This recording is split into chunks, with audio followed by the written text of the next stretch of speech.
What's up, world, and welcome to the 7-7. By now, I know that you've heard that last week Donald Trump and his administration has created a plan to pretty much cut down or probably totally eliminate the food stamp program. Depending on what side of the fence you're on, you either feel this is a good idea or a bad idea. But if you feel that the American government has waged a war on Black America, then you see this as another strategic plan to destroy and to keep the black man down. Now, you might think, oh, that's going a little too far because, the powers that be, the white people, they have everything, they control everything. So now, why would they concern themselves with the food stamp program? Understand this. Understand that what we see as civilians, you have to know that the government and the people in power see the same thing, see these same things. So when we see that we don't trust Donald Trump and that we see that there's a lot of people coming out of the woodworks trying to encourage black people to start another Black Wall Street, to start their own schools, to start their own businesses, to do everything in their power to start from scratch, to try to rebuild an economic powerhouse in the black community, you gotta best believe that the government see the same thing too. And so you have to understand that before you can get anything started, they will make sure they do everything they can do to shut it down.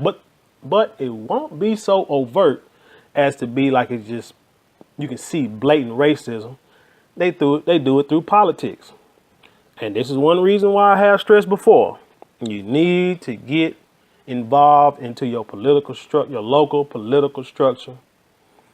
Go to these town hall meetings, go to these council meetings, raise your kids to become politicians. I mean, it may sound crazy, but that's where it all begins and ends, with politics. I don't care how much money you got. I don't care the color of your skin. It doesn't matter. If you can understand and control the political structure, the political powers of the government, man, you can control anything, because people with money will come to you to make sure things get done. But back to the destruction of the black man. Give you an example on why I could think this extreme. I was watching a show on CNN a couple weeks ago. Can't remember the guy's name. Tall black guy with glasses and a little afro, and he was doing a show where he was talking to these Native Americans, and they were talking about how bad their situation is, and how the government won't give them help, and how they're just being mistreated. I mean, and he was talking to one lady about the situation and wondering why he think the government was doing what they were doing to him, and she said something that elicited some laughter.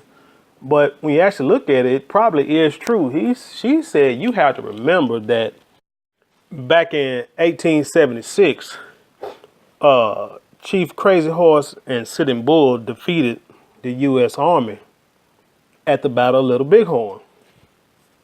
And they started laughing, and then the guy turned to the camera and said, "Come on, y'all. Come on, guys.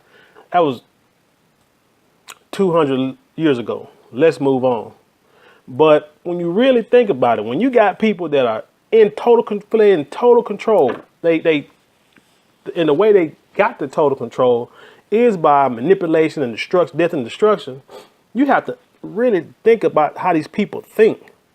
And these guys don't just think about today. They think about tomorrow. They think about 200, 300 years from now. That if I give you just a smidgen, which is what black people and what Indians, Native Americans, gave them years ago, just a smidgen of hope, of education, of learning, of wealth, and they took it and ran with it. And these same people, the descendants of these same people, are living now. And I guarantee you, they have been taught that same ideology. I'd put that on everything. So when you have a surge of black people coming out talking about not just being pro-black, and they're no longer just talking about marching. They're sick of marching. Now they want to do things. Now they want to you know what I'm saying, increase the economic power, you best believe that the powers that be are nervous. I mean, they probably feel the people that got money, they already got them under control because they're not really doing much for the people now. But the people that don't have anything, they can't brainwash them now because they already have it set in their mind that they're going to do things to become better and to help other people. And you already got people out here trying to help other people. So what do? You stop them from the bottom so they don't grow at all.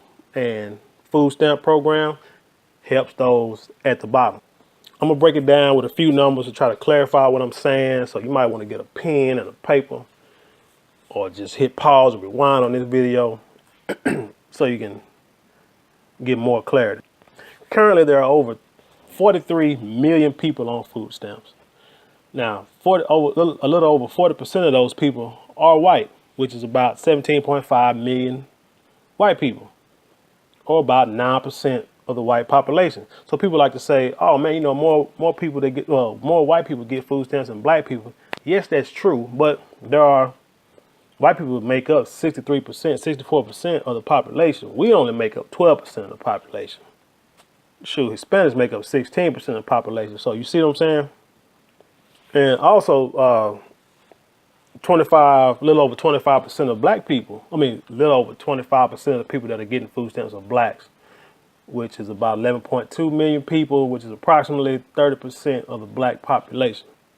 Now, that's a lot of people when you consider right now that 27% of us are below the poverty line.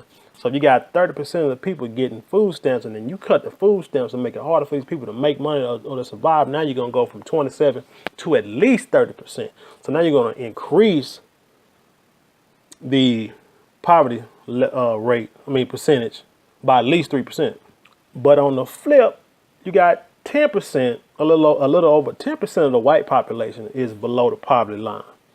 But only 9% of them are taking food stamps. So if you take away food stamps, you're not going to increase poverty in white people.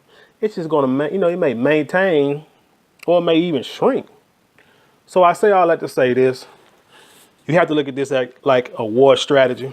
And like I say, in war, you'll have your casualties. If you only losing 9% of your soldiers, and my enemy is losing 30% of their soldiers, I think many generals would take that victory. Yeah, that could be a loss of 17.5 million white people. But if I can knock out a third, if I can make sure that 1/3 of the population of at least 1/3 of the population of my enemies or stay below the poverty line, or make it hard, or make it that much more harder for them to climb out of the poverty line, like I say, I'll take them odds. So don't sleep on the numbers. Don't sleep on whatever's going on in the government, man. You need to pay attention. Pay attention and take action. Don't be the person like, well, he's hurting us, but he's hurting them too. So it's all good. No, it ain't all good, because white people have a lot of more resources. We have resources too, don't get me wrong, but they have a lot more resources than we do. And if you want to get really down to the meat of it, those wealthy people, the powers that be, they're not really concerned about poor white people, because honestly, they look at them as poor white trash, a disgrace to their race. So they'd rather not have to deal with them anyway. But with that said, what we have to do is understand that, yes, this is a battle. It's going to always be a battle. It's going to be hard. It's going to be even harder as Donald Trump keeps signing things in the law and to cut all these programs and eliminating Obamacare, to where 27 million people won't have insurance. So people that have pre-existing conditions will once again have it hard in finding insurance, affordable insurance. It's just going to be tough. Donald Trump is a businessman. Donald Trump is not for the common man. Not sure what people were thinking when they voted for him, but he's about his money. He's not going to lose his money, and he's going to help those who make money make more money. That's what he does. So what do? We make more money too. We try to save our pennies and our dimes and the few dollars that we can. Find like-minded people that are trying to create economic power in the black community and pool your resources. Get into partnerships and businesses with other black people so that way you can try to, build your infrastructure that much more quicker. Like I said earlier, learn politics, learn about laws, what they mean. Especially teach your kids about politics. Teach them to become politicians. You might think politicians are corrupt, but you can always make a change. Instead of complaining about it, do something to make a change and teach the youngins to become politicians so they can help out their own people who are struggling, who have no voice, downtown. Find a group of parents and create a community homeschool system where all y'all can get together so you can teach the kids and so where they can learn what they learn at school at home, and they can also learn a lot more truths at home. So yeah, man, they're gonna make it hard for us. So we have to do the old saying, the old cliche we hear all the time, man. We gotta come together. Black people, we gotta stick together. It's the only way that we're gonna come up. Well, you know what? That is true. So let's not talk about it, let's be about it.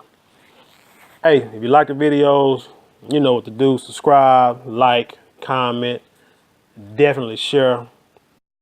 Support the page through the links below.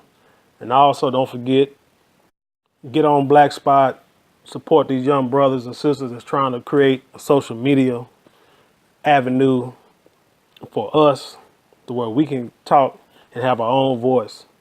And until next time, peace.